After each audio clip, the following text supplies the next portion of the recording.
साड़ींदी चंद जी चांदो की मुखे साड़ींदी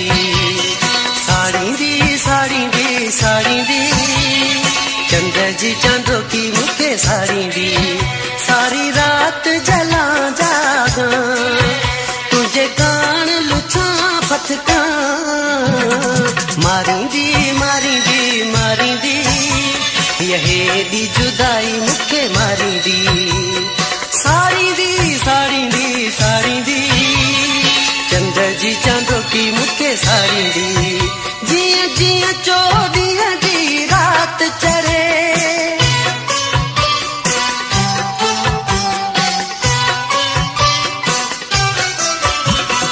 जिया चोॾींहं जी रात चढ़े तीअं तुंहिंजी याद जो चंद खिड़े केॾो हे खल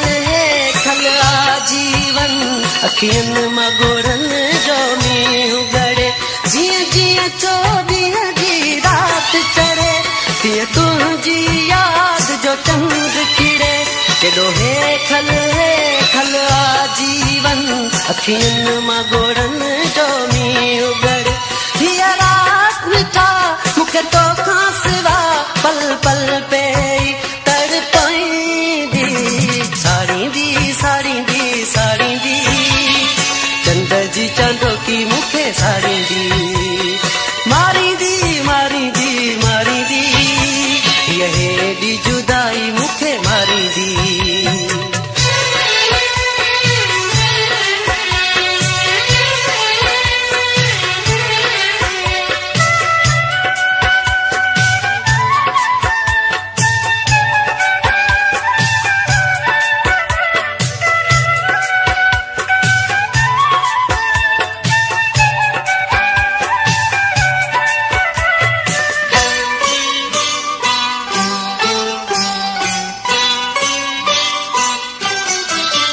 मांगाया बतन तुझे चोले जो सीने साण रखी मूंखे मानाया गुलाब जो गुल जो तूं खणी चोटीअ मंझणी मूंखे मानाया बतन तुझे चोले जो सीने साण रखी मूंखे मानाया गुलाब जो गुल जो तूं खणी चोटीअ मंझणी मूंखे न मां आस आहियां न मां आईनू मूंखे केरु ॾिसी शर्माईंदी साड़ींदी चंद जी चांदो की मुखे साड़ींदी मारींदी यहे दी जुदाई मुखे मारींदी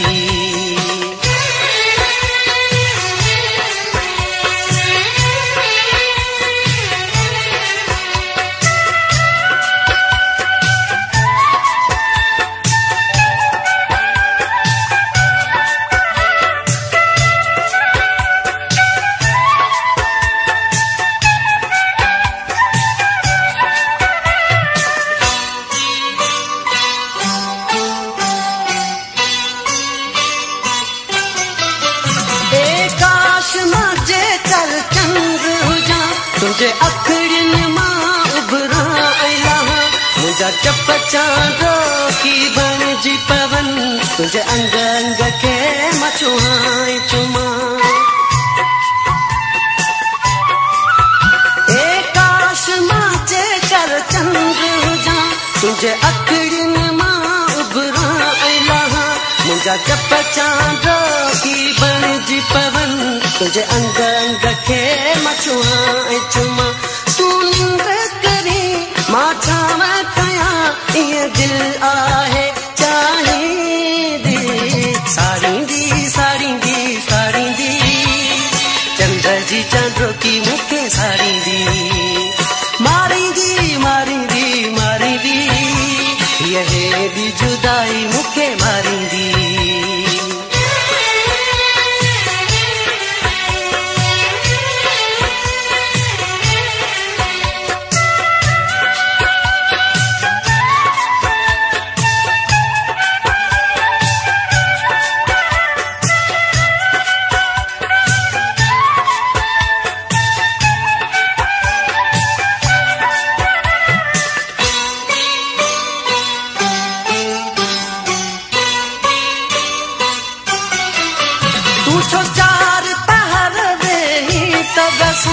कह बरजी मघाती छावनाया